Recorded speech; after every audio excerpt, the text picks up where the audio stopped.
My name's Skylar, and this is my testimony. I used to be a atheist. I loved Richard Dawkins and Penn and Teller, and I still love Penn and Teller. They're awesome. But that was my belief structure.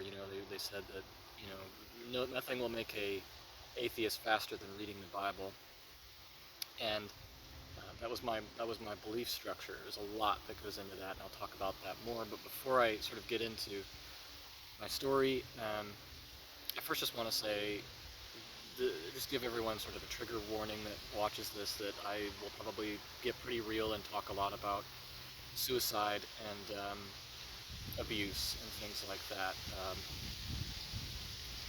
So just putting that out front. I don't have a script, so I'm just sitting here and going to be as real as I can be. And I guess I'll just start off with where I am today. Today I believe that Jesus Christ is the way, the truth, and the life. I've seen some crazy things that to me, irrefutably prove that God is real and that He loves us and that He cares about us and that there is something after this life. And there's nothing I have found, nothing that is as good as Jesus Christ. And sort of going back to where I was, I would say maybe I gave my life to Christ about 5 years ago, and back in 2017, I was, I think what they'd consider like a humanist today. I believe very much in, society. Uh, we all do our best to be good, whatever good is to us, and that kind of stuff. And I really believed that with all my heart, that sort of working towards being a good person is the best thing you could be. I believed that religion was evil, all religion, and specifically, I did not like Christianity. I couldn't understand why at the time. I hated Christianity when I was an atheist, and I just couldn't understand why. And there was this element of, I would say, shaking my fist at God. I was angry. I was incredibly angry at a lot of things, evil things that I'd seen in my life, inexcusable, horrible things that people have done to each other. And I was asking myself, God, if you're real, how could you let this happen? How could you let this child get raped and abused for so many months and nothing, and no justice be done about it? How could you let this happen to this person? How could you let this happen to this person? People I loved and cared about. And so I was very, very angry. And I was also angry at myself. I was angry at myself because I always thought, you always show up to the scene after the fact. And I've felt helpless so many times in my life, and unable to do something about a lot of the evil things that I was seeing. And so there's these, on one part, I believe I started to hate myself. And on another part, I was angry at God. Which is strange because as an atheist, I would tell people I didn't believe God existed. Yet in my heart, I was angry with Him. And so that's kind of the journey that I've taken. And just sort of getting into the journey of how I got there. I started off with a pretty stable family. My parents loved each other. They loved me. And which is great. It was awesome. And my early childhood memories are all wonderful, wonderful and amazing. My parents divorced though when I was maybe started happening about in first grade, and then sort of that divorce carried over about 4 years of, I'm at dad's house, I'm at mom's house, I'm at dad's house, I'm at mom's house. They're back together for a bit, then I'm back at dad's house, and that kind of stuff. And that was really traumatic, as it is on anyone who goes through a tough divorce. And that affected me in a lot of areas. And then move forward to about 5th grade, it kind of reached a culmination. I would say one of the most difficult times in my life. I was severely bullied, like severely, severely bullied. A key theme that's kind of followed me a lot in my life is the need to belong. I've always um, just wanted to, I mean, everyone, we all need to belong somewhere. We all need to belong to, we need to have our people, as it were, find your home. And with a lot of instability and bouncing around, I didn't really have many friends. And so fifth grade, for whatever reason, um, I remember the teacher just kind of had it out for me that year, and the other kids would react to that, and I think that's kind of what happened was uh, I just got labeled, really and truly. My dad talked a lot about that at that time of something called the scapegoat. The scapegoat being the person that everyone kind of picks on so that no one else gets picked on. And in that school, I became the scapegoat, and it was so bad. I remember one day a kid runs up to me, takes his milk carton, and just throws it and splashes it all over my groin area and starts pointing at me and saying, "Oh, Skylar peed himself." And I remember it was literally like something out of a movie. It was like a bunch of kids started pointing at me, "Oh, he peed himself, pee pants," and all this stuff. It's literally like something out of a movie. Um, and I remember the helpless feeling that I felt when I would tell people, "No, I didn't do that. He spilled milk on me," and they're like, "No, you did it. You're just..." And it's like people who literally saw him do it to me were telling everyone, or running around gossiping about me and telling everyone that I peed myself. They called me booger eater, weird, creepy, all of this stuff. And I remember it was so bad. Like I I I didn't even know how to get through that. I didn't know how to handle it. I didn't know how to deal with it. And my friend, I think his name was Michael, I want to say. I remember he was my only friend in that school. Um, and he looks, one day I was hanging out with him, and I still remember the room like it was yesterday. The sunlight was streaming through, and uh, he's got his bunk beds there, and he's got his toy action figures and stuff. And like this moment meant that much to me that I still remember it. Like 20 years, no, like maybe about 17 years later. No, more than that. Yeah, like 17 years later, about. And he looks over and he says to me, everyone talks crap about you, but you're not so bad. You're actually kind of cool. I think if people got to know you, they'd actually really like you. And remember, I just cried, and I thought, here's my only friend in this entire school, and everyone else hates me. And it was a horrible, horrible, helpless feeling. And my teacher was didn't like me either. She thought I was stupid. She thought I was an unintelligent kid and didn't like me. And so, sort of, I guess, to spite her, I kicked butt at the tax tests that year and did really, really well. And I remember she was almost like upset that I'd done well. And I learned something kind of in that moment that was, in hindsight, really, really dangerous. And what I learned was I have to perform to fit in.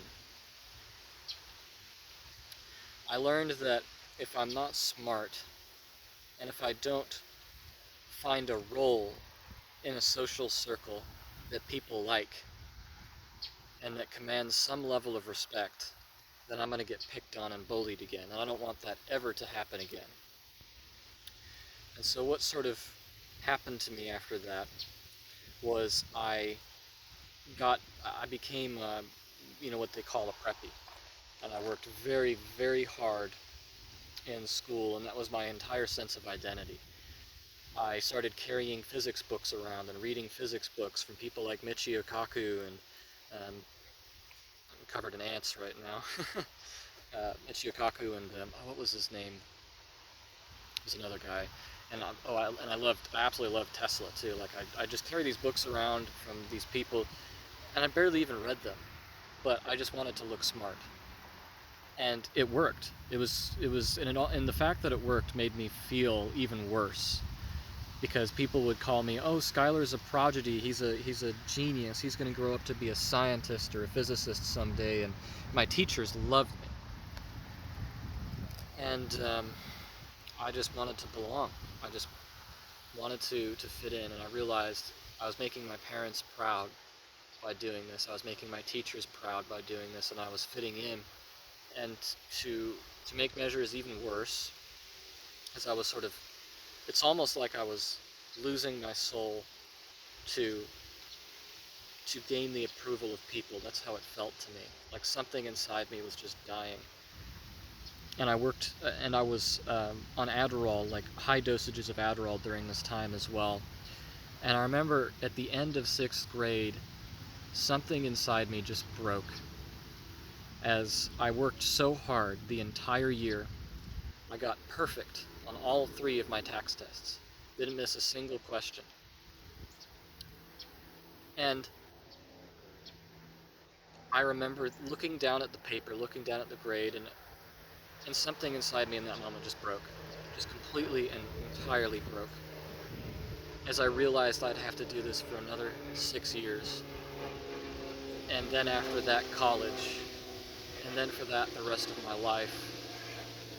And I just became incredibly, incredibly depressed as I was doing everything I could to please people and to look good to people and to be accepted, but I wasn't really accepted.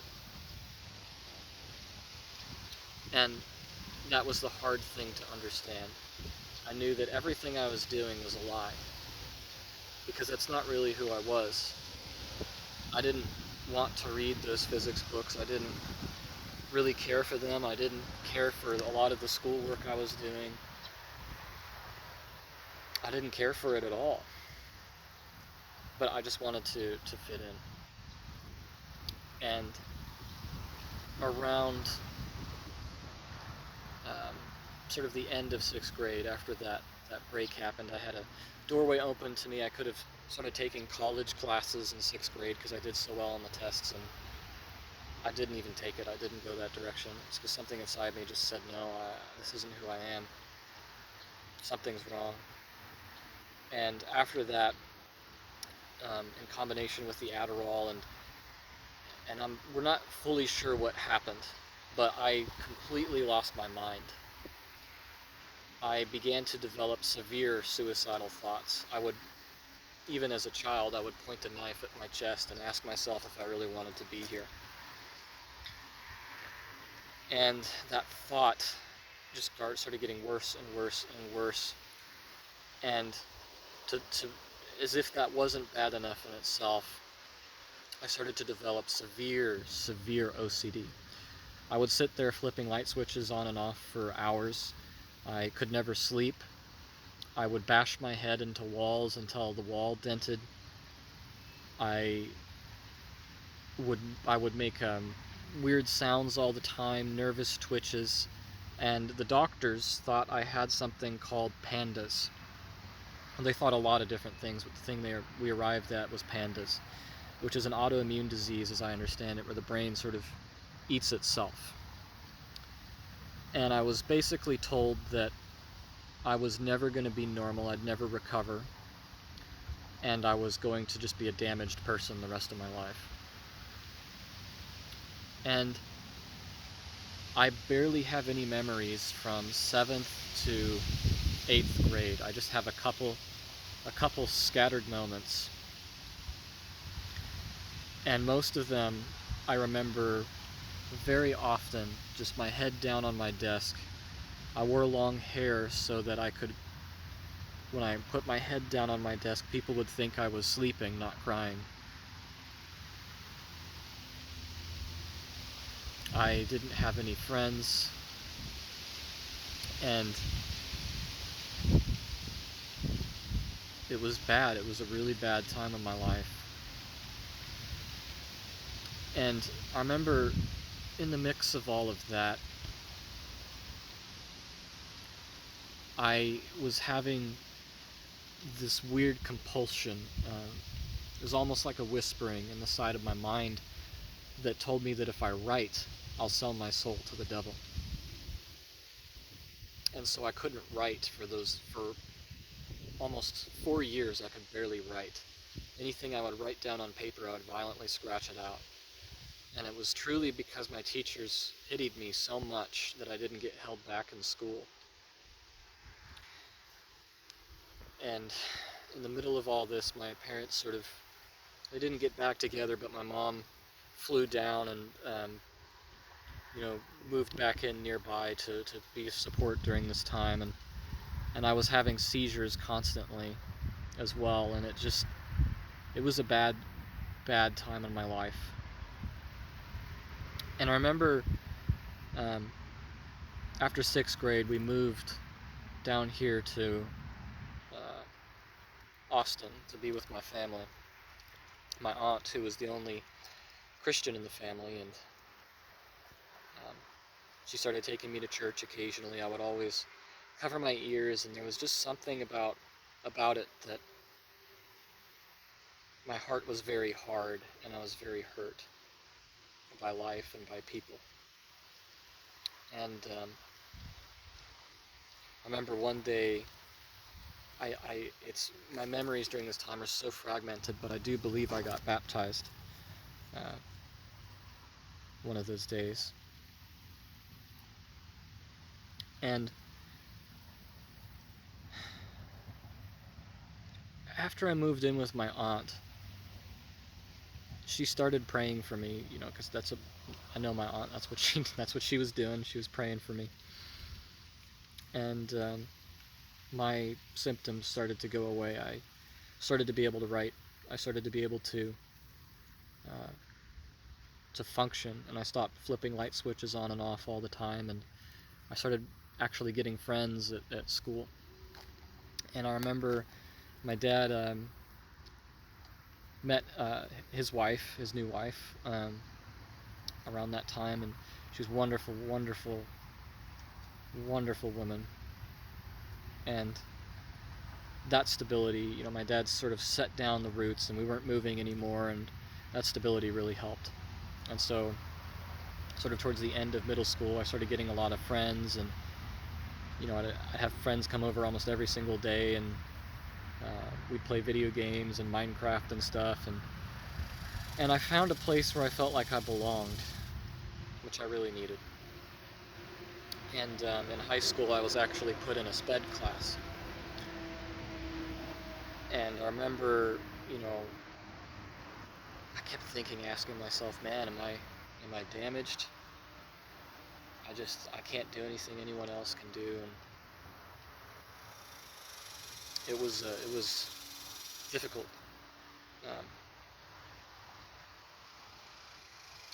And sort of through high school, as my aunt started praying for me, those symptoms just kind of started to go away, and I would really and truly say I recovered my sanity, but the depression was still there. And the depression was so heavy and so weighty and so dark. And towards the end of high school, I found a friend group that most of my friends had severe, severe trauma.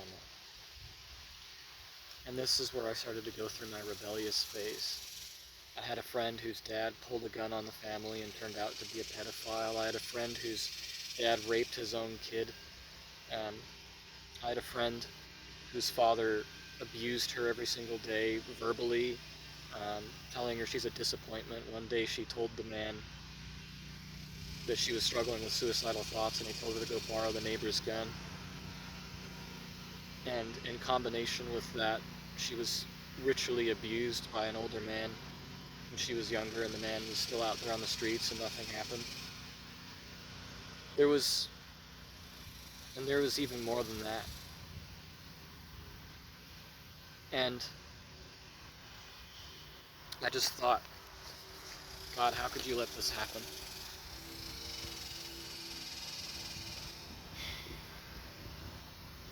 I thought, God, how could you let this happen?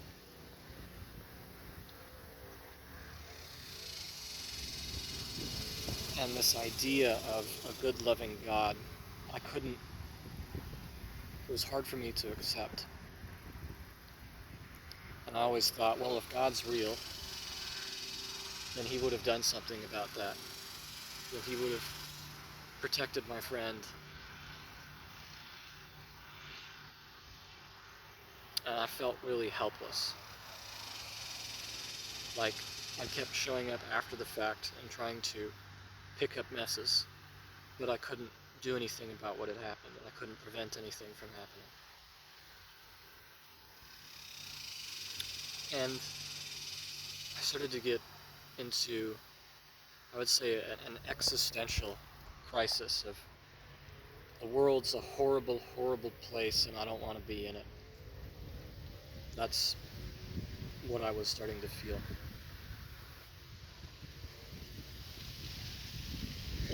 And I remember during that time, I had two close friends I knew from high school who were just consistently loving and consistently stable. And they kept inviting me to church. And I never came.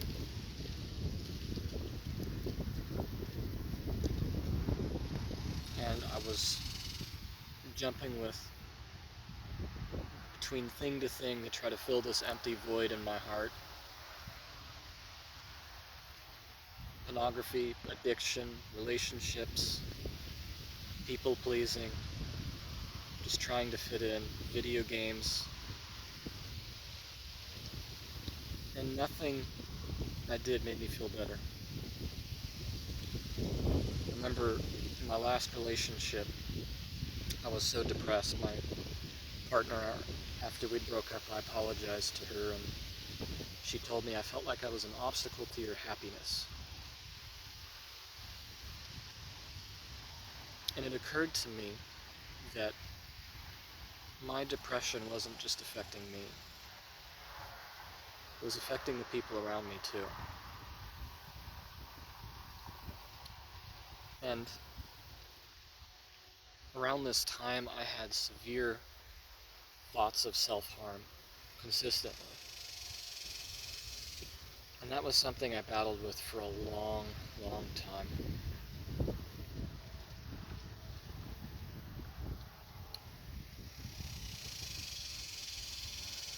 I began going to church around 2020. After a breakup, I really had nothing left. And my two friends were actually praying for me to break up so that I'd reach a rock bottom at that point. And I did. I reached my rock bottom and had nothing left. I almost died in a car accident. Narrowly avoided what could have easily been a fatal collision. And pulled into a little, what used to be, I believe, a church by the YMCA. And then the very next day, out of like hundreds of job applications that I had sent out, I got hired at that same YMCA.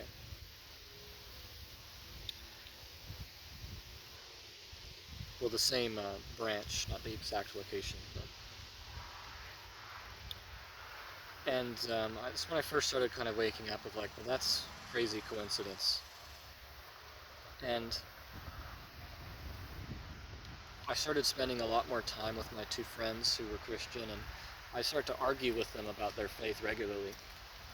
You know, most of my life before this, I was in an echo chamber of this idea that Christians were hateful, judgmental, prejudiced, hypocrites, and predators. Uh, you know, all the stuff going on with the Catholic Church and Cardinal Pell and all that. And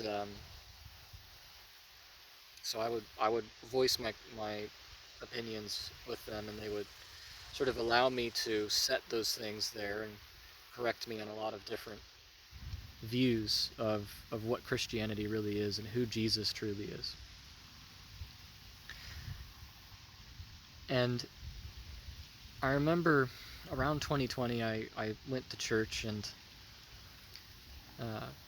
my pastor was up there talking about building something with your life. And he was talking about David versus Goliath. And sort of standing up against Goliath, and something clicked that the Goliath in my life was depression. I was severely, severely depressed. And he was telling us, yeah, I've been through it too, basically. Life's tough. Life's hard. There's a lot of evil in the world. I've seen it. But rather than become bitter, hard-hearted, and hateful, let's respond to the pain of this world by building something. Building something better. Building something good. Loving people and loving your neighbor and loving God. And I remember that really impacted me, because a lot of my other friends at the time were very angry. Angry at the world, angry at themselves, angry at their past, and there was just so much hate and anger there. And what this pastor was preaching was sort of flew in the face of that. And I started going to church a lot more, and gave my life to Christ, got baptized soon after. But I was still holding a lot of chains and a lot of pain in my past. And sort of over the next 4 years after I gave my life to Christ, I was fighting off a porn addiction. There were often days where I would fall down the very morning before I'd go to church. And I was fighting off suicidal thoughts very, very often. And I remember there's been multiple times where I've cried out to God, Lord, I don't want to be here. Please take me home. I just can't handle this pain and I want it to stop. And I remember it reached a culmination actually just about 6 or 7 months ago. I had spent, my dream was to be a game designer, and my greatest dream was to be a husband and a father. And after going to church, I'd been single for about 5 years, and there were times where I felt so lonely, I'd reach out, feel the empty side of the bed, and just cry. And I thought, it really hit me when I realized that my dad was married and had me around my same age. And that was very difficult. That loneliness was very difficult to sort of overcome before I found peace with singleness. And I just went through a series of watching my hopes and dreams kind of get tied up into something and then that thing completely fail. And the biggest of those was the video game Impractical Spells. I spent 3 years of my life building this video game, and there were so many problems and so many challenges that we had encountered building it. And at the end of the project, I remember it wasn't ready, it wasn't finished, but I'd spent 3 years of my life. Everyone was like, you need to get this out, you need to get this out, you need to get this out. And it wasn't ready, and it was probably going to take another year or two to finish, to get to the vision that I wanted it to be. And it was, I believe that God told me to make the game free. And so I wasn't even going to make a living out of it. And I was having to go back to part-time jobs, which I'm now in fast food. And when we released the video game to Steam, we got about 50 downloads the first month. And I got all these terrible reviews, people saying my game is, in nice words, but and that was very difficult. I didn't realize how much of my self-esteem was tied up into that until it completely failed. And I just stopped working on video games, and I think I just gave up at that time. Something inside me just broke. And I was going through so much at the time. I had gotten my hopes up for a relationship that had been completely, shut down in a really mean way. I had uh, just been rejected by job after job after job after job after job. My video game had failed. I had a guy run at me with an assault rifle and almost kill me around that time. And there was just so much I was going through that I just completely broke down. And I remember there was a point where I went out to this very pond, this same pond I'm at right now, after just an absolutely brutal day. I was being yelled at and screamed at by a couple employees and at my job at the time, and there's a lot of honestly trauma going on in my life at that time. And I sat down. Um, I'd just barely gotten into a big argument with my dad.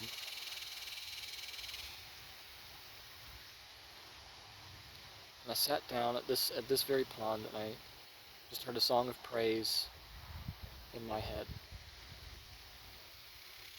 And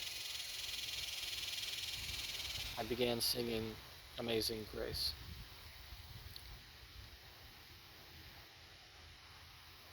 And I decided that, I'm going to keep fighting. I'm going to keep fighting. Well, go forward. I was like, okay, this is my rock bottom. Surely it doesn't get worse than this. And it got much worse than that. I was completely unable to find a job. I'd gotten a job at a company making $10 an hour selling water at Sam's Club as a salesman. And during our company meetings, we would meet at this big building, and every time I'd walk up those stairs, it said success is taking the stairs, and I'd keep looking up and walking up, and it had roof access, and I just kept thinking how easy it would have been to climb off that ledge and fall.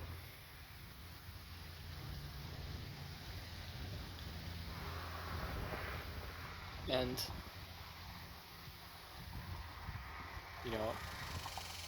it was difficult.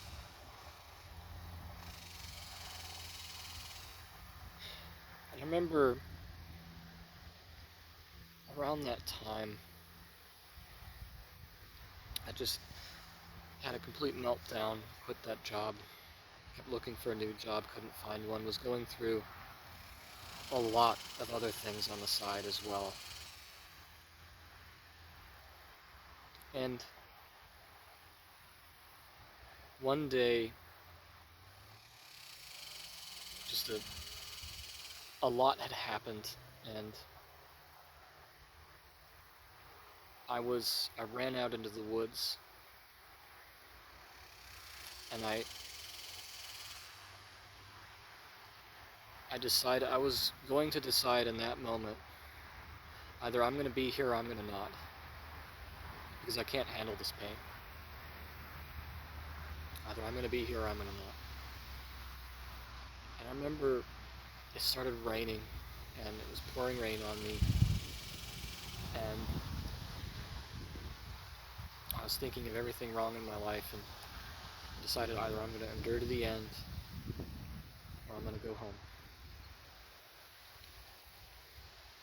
And I just heard a song of praise in my head that same day. And after having that moment, I began singing Amazing Grace again. And I remember the rain stopped and the sun came out. I went home, and that very next day, our church, at the end of service, not even during worship, our pastor basically said the Holy Spirit put it on his heart to do something today and to sing Amazing Grace. And so a single man walked out in front of on the stage, and just a little guitar, Not a big worship thing, nothing. He just began singing Amazing Grace. And it's like God was telling me, I see you. I see you, son. And I needed to know that. And I remember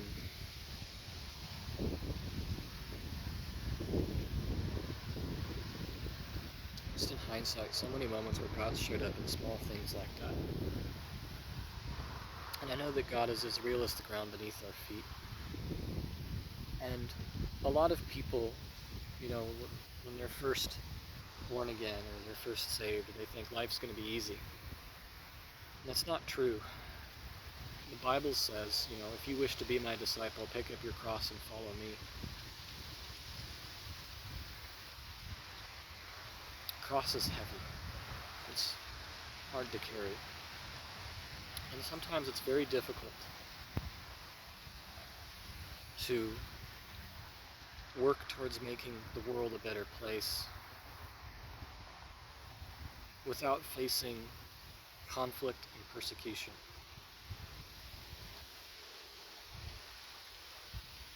And resistance and pain and hurt. The Bible says we are to share our burdens with one another, and in so doing fulfill the law of Christ.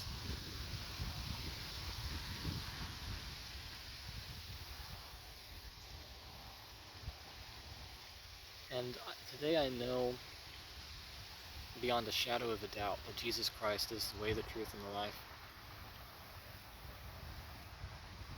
There are so much that I was sort of never knew as an atheist, evidence and things that I would have never heard because my mind was closed to it. And there's so much out there. They call it apologetics, which is the defense of the case for Christ, essentially. There's literally a book called The Case for Christ. It's very good. It talks about a lot of those things. And I never heard any of that when I was an atheist. And it was only after I gave my life to Christ that I started to see, people being healed, people I knew, that I started to see, God showing up in my life in ways that could not have possibly been coincidence. And I know that God loves us, that He is good, and that Jesus Christ is the way, the truth, and the life. And people are trying to find the truth and find home, trying to belong in so many places, and often the wrong places. That addiction won't save you.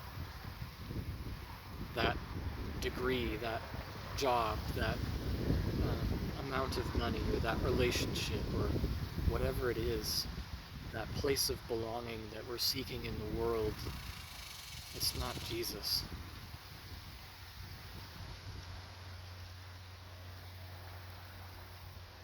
And I share this as really and truly for anyone who is going through anything similar to what I went through, who's struggling to just want to belong. You just want to be accepted, and you've tried so hard your life to please people, and no matter what you do, you feel like it's not enough.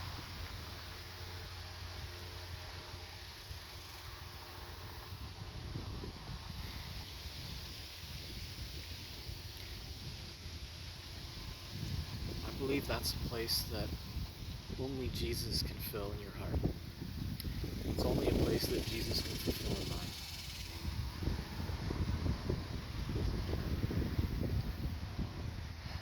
And so my hope is that, if you're an on-the-fence atheist, or you're an atheist, or if this influences you a little bit to start looking into Jesus Christ.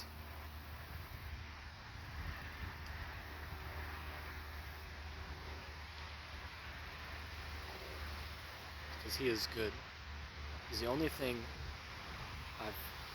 one I've found in life who is truly good. And as I've read the Bible and I read everything Jesus said, Richard Dawkins used to say that God was an egomaniac maniac, you know. But Jesus Christ, when I read what he actually said, he's the most loving person I have ever read. And I believe truly that he is the Son of God.